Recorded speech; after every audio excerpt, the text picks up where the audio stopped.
दर्शकों को सादर सप्रेम नमस्ते। सत्यार्थ प्रकाश मास के अंतर्गत आज हम सत्यार्थ प्रकाश के तृतीय समोल्लास के आधार पर शिक्षा विषय एवं पठन पाठन से संबंधित कुछ बातों पर अपना विचार प्रकट करने जा रहे हैं। सत्यार्थ प्रकाश महर्षि दयानंद का कालजयी ग्रंथ है।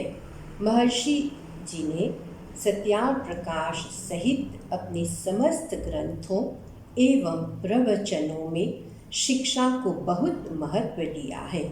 उनका मत था कि व्यक्ति, समाज, राज्य और राष्ट्र की उन्नति, सुख और समृद्धि तब तक संभव नहीं जब तक राष्ट्र के सभी नर नारी पूर्णतया सुशिक्षित न हो जाएं।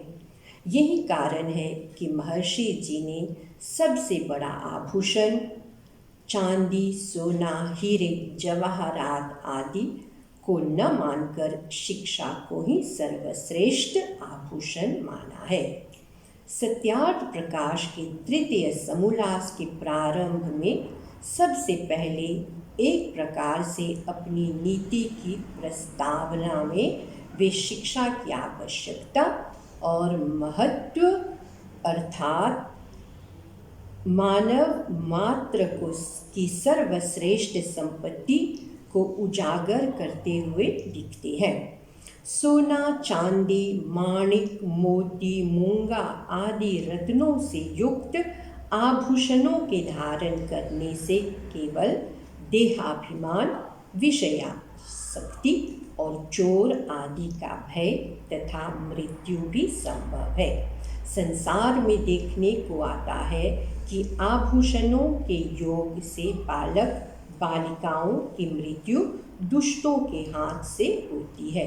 अतः संतानों को उत्तम विद्या, शिक्षा, गुण, कर्म और स्वभाव रूप आभूषणों का धारण कराना माता पिता, आचार्य और संबंधियों का मुख्य कर्म है।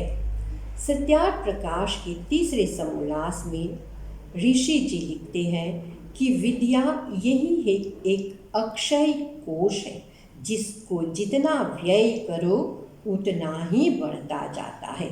साथ साथ यह भी निर्देश दिया है कि सर्वदा संतानों की शिक्षा में धन व्यय करें, किंतु विवाह तथा मृत्यु आदि में न करें।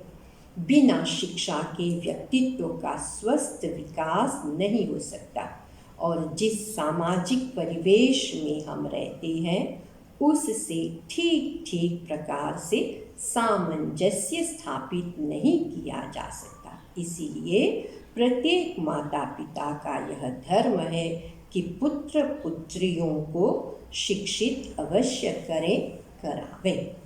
सत्यार्थ प्रकाश एक कालजयी ग्रंथ है जिसने समय पर विजय प्राप्त कर लिया।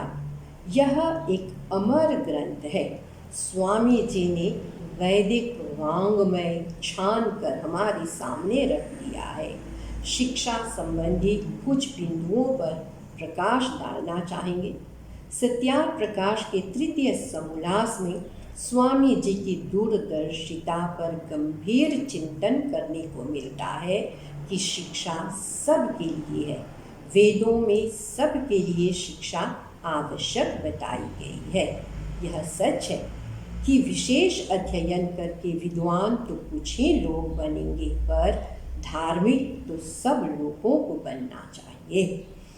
दूसरी बात, विद्या प्राप्ति पर परोपकारी बनना, शरीर मन से उद्योग करना और धन से कारखाने आदि खोलकर अनेक लोगों की जीविका का प्रबंध करना, अनाथों का पालन करना। आजकल हमारी सरकार इस ओर ध्यान दे रही है कि विकलांग, अंग भंग हो जाने के कारण जो लोग पहले नौकरी से वंचित थे, परंतु आजकल इन लोगों के लिए नौकरी का प्रावधान किया गया है।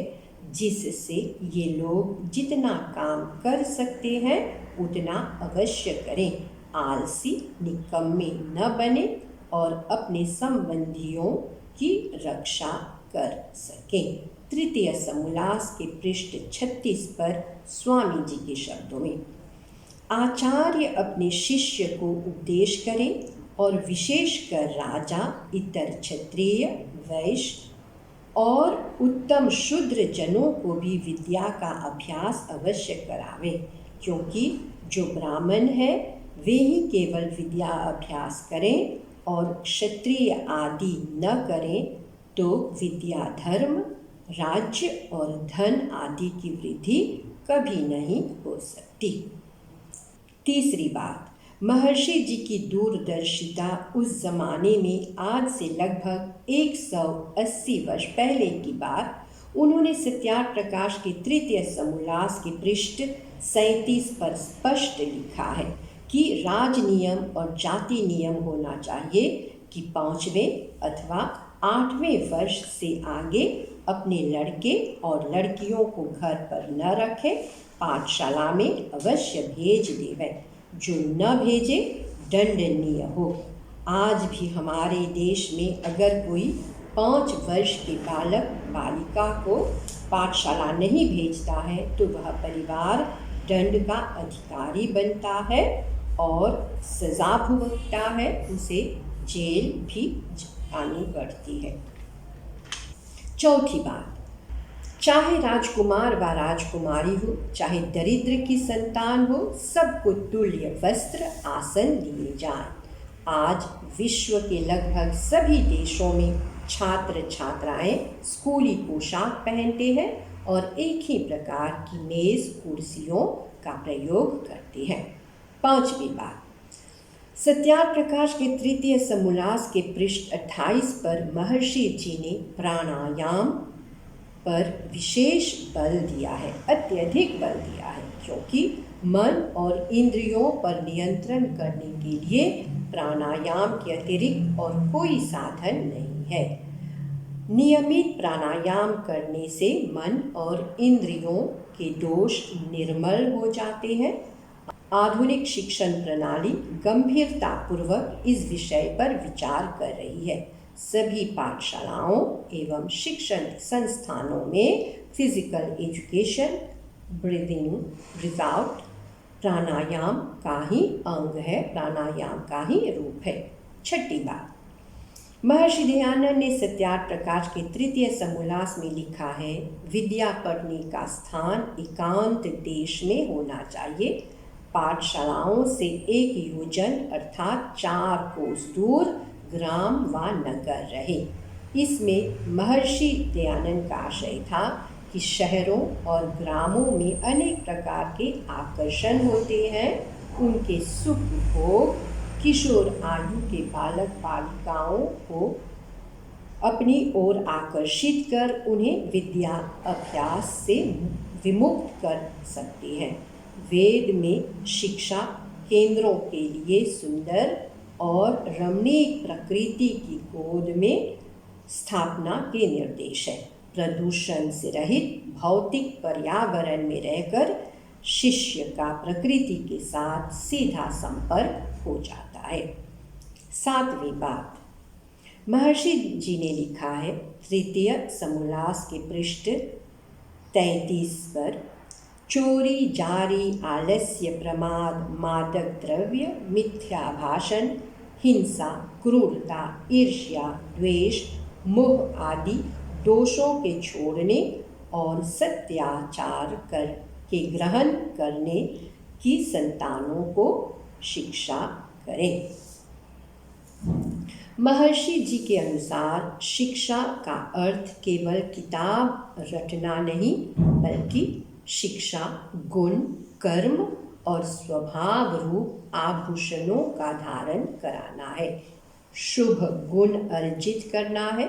विद्यार्थियों को भी अपेक्षा है कि वे सच बोलें, सरल रहें, अभिमान न करें, निष्कपट रहें, आज्ञा पालन करें, शांत रहें, निंदा न करें, ताड़ना पर क्रोध न करें, माता पिता की बात ध्यान देकर सुने। शरीर, वस्त्र और अपना परिवेश साफ रखें। जो प्रतिज्ञा करें उसे पूरा करें। उपकार को माने, आलसी न हो। काम, क्रोध, लोभ, मोह, भय आदि विद्या विरोधी दुर्गुणों को छोड़कर उत्तम गुण अपनाएं। और आज जिस बात का रोना सारे विश्व को है, मादक द्रव्य का सेवन। महर्षि जी के शब्दों में, नशे के पदार्थ बुद्धि का नाश करते हैं, अतः वे कभी ग्रहण न करें। नियमित रूप से योगाभ्यास करें, धर्मयुक्त आचरण करें। बड़ा होने पर माता पिता की सेवा करें, क्योंकि बाल्यावस्था में वे ही पालन पोषण एवं शिक्षण करते हैं। अतः उनकी सेवा करना हमारा परम धर्म है। दर्शकों, आपने मुझे ध्यान से सुना। आपके ध्यान के लिए धन्यवाद।